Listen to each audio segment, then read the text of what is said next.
তোমরা অনেকেই অ্যাকোরিয়ামে মাছ চাষ করো, কিন্তু মাছকে বড় করতে পারছো না।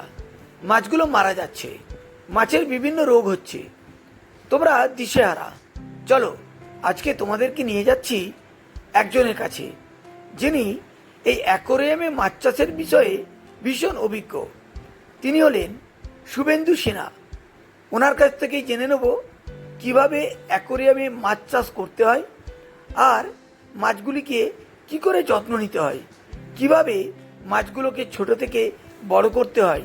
ওনার কাছ থেকেই ওনার অভিজ্ঞতার কথা জেনে নিই। চলো ভিডিওটা শুরু করি।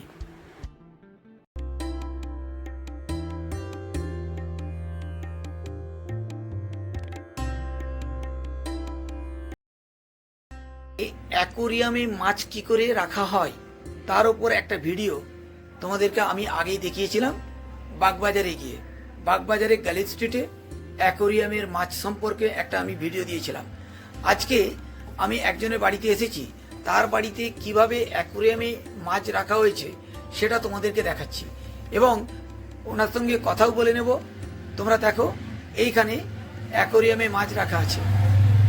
আচ্ছা দাদা, এই যে আপনি অ্যাকোরিয়ামে এই যে মাছটা রেখেছেন, এটা কতদিন রেখেছেন? 1 বছর বয়স। এইটার বয়স মোটামুটি 1.5 বছর হয়েছে। আচ্ছা, এটা আগের বছর 1.5 বছর দেড়েকের বয়স। তখন এটা কত বড় ছিল? এখন তো বেশ বড় হয়ে গেছে এখন দেখছি। প্রায় 16 ইঞ্চি সাইজ লম্বায়। আচ্ছা, এটা যখন এনেছিলাম তখন 1 ইঞ্চি সাইজ। হ্যাঁ, এটাকে এনে প্রথমে 2.5 ফুট অ্যাকোরিয়ামে ফেলে রাখি, কারণ ও একটু স্টেবল হওয়ার জন্য। হ্যাঁ, স্টেবল হওয়ার পর কিছুদিন পর যখন এটা 6 ইঞ্চি মতো সাইজ হয় তখন এই বড় অ্যাকোরিয়ামে ছাড়ি। আচ্ছা, যেহেতু এটা সাইজে বড় হয় সেই জন্য মাছের অ্যাকোরিয়ামে সংখ্যাটাও কম আছে, মাছ কম রেখেছেন। হ্যাঁ, কম রাখেছি, কারণ এ মোটামুটি সবই খায়। চিকেন, মটন থেকে শুরু করে মেটে, চিংড়ি মাছ আচ্ছা, সবই খায়। বাহ, এই যে মাথার সিরাপগুলো দেখা যাচ্ছে, এটা মেল আছে। হ্যাঁ, এই জন্য নাকটের এখানে একটা বিট উঠেছে। হ্যাঁ, হ্যাঁ, এই বিটটা উঠেছে, এটা মেল হলে এই বিটটাই উঠবে। আচ্ছা, আপাতত আরো বড় হবে এটা। আচ্ছা, মাছে যে কেঁচো দেওয়া হয়, আপনি কি এই কেঁচোগুলো ব্যবহার করেন? হ্যাঁ, কেঁচো মাঝে মধ্যে একটু আধটু খাওয়াতে লাগে, নাহলে মাছের গ্রোথ কমে যায়। আচ্ছা, আর টোটালটাই ড্রাই ফ্রুট আছে, হাই প্রোটিন ড্রাই ফ্রুট খায় এগুলো। টেট্রাবিট খায়। আচ্ছা, টেট্রাবিট বলে একটা আছে ড্রাই ফ্রুট, সেটা আচ্ছা, একটু একটু একটু দেখান না, দেখান না যারা দেখছে। এটা হচ্ছে টেট্রাবিট। তোমরা তাহলে দেখতে পাচ্ছ এই এই যে এইগুলো, এই ড্রাই ফ্রুট গুলো, এইগুলো কিন্তু উনি মাছেদেরকে দেন। টেট্রাবিট আছে, তারপর কুইক রেড আছে, হ্যাঁ, যেটা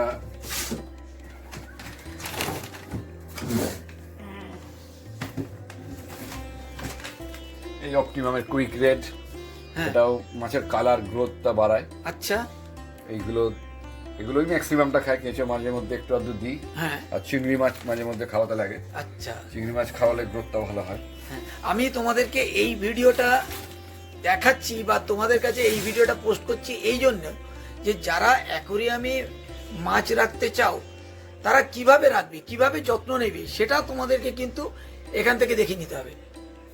দেখেছো? দেখো মাছের সাইজটা দেখো। এইগুলো কিন্তু ফিজ লাভার না হলে এগুলো কিন্তু করা যায় না। শুধু আমি মাছ আনলাম আর মাছ রেখে দিলাম, তাহলে কিন্তু মাছের এরকম গ্রোথ আসবে না। আর মাছের কালারটা দেখেছো? Size, colour. আচ্ছা, এগুলোর কি অসুখ বিসুখ করে? হ্যাঁ, অসুখ বিসুখ সবই হয়।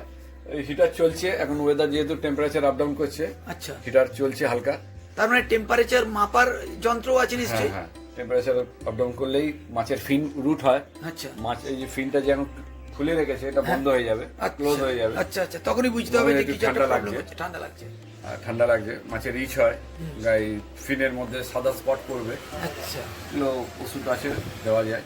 আর আচ্ছা, সব থেকে বড় যেটা মাছের অ্যাকুরিয়ামের নিয়ম মেনে চলতে হবে, সেটা হচ্ছে যে পরিমাণ, যে সাইজের অ্যাকুরিয়াম আছে, হ্যাঁ, ধরুন এই বড় অ্যাকুরিয়ামে 30 পিস মাছ থাকার কথা। হ্যাঁ, যদি ছোট মানে কম মাছ রাখা হয়, তাহলে মাছের কোয়ালিটি ভালো থাকবে, মাছের গ্রোথ হবে, প্লাস মাছ বাড়বে তাড়াতাড়ি। আচ্ছা, যারা অ্যাকোরিয়ামে মাছ রাখতে চায়, যারা ভালোবাসে, তাদের উদ্দেশ্যে আপনি কিছু বলুন।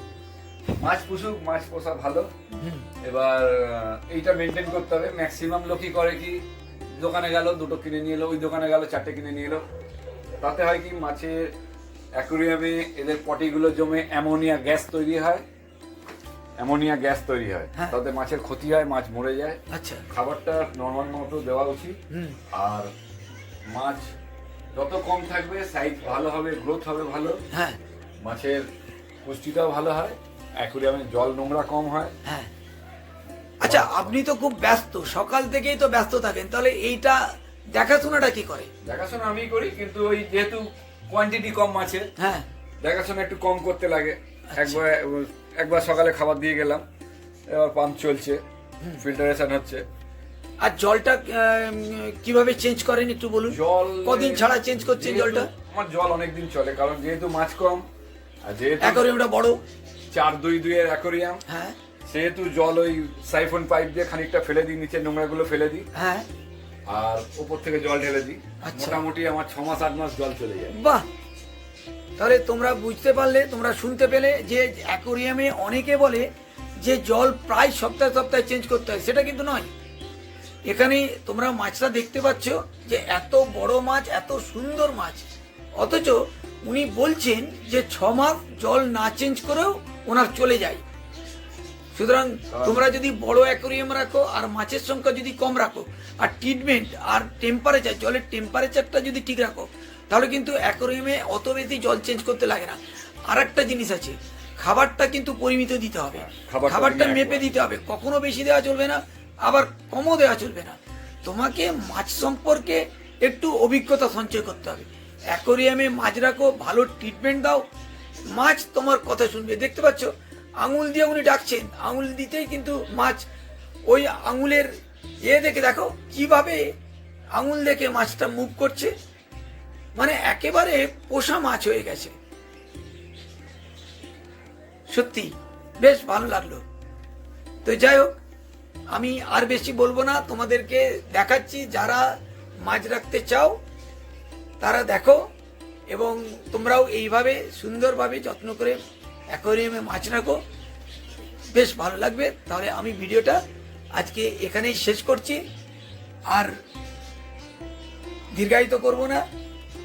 আশা করি তোমাদেরকে অ্যাকোয়ারিয়ামে মাছের ওপরে একটা ভালো এবং বিস্তারিত খবর দিতে পারলাম।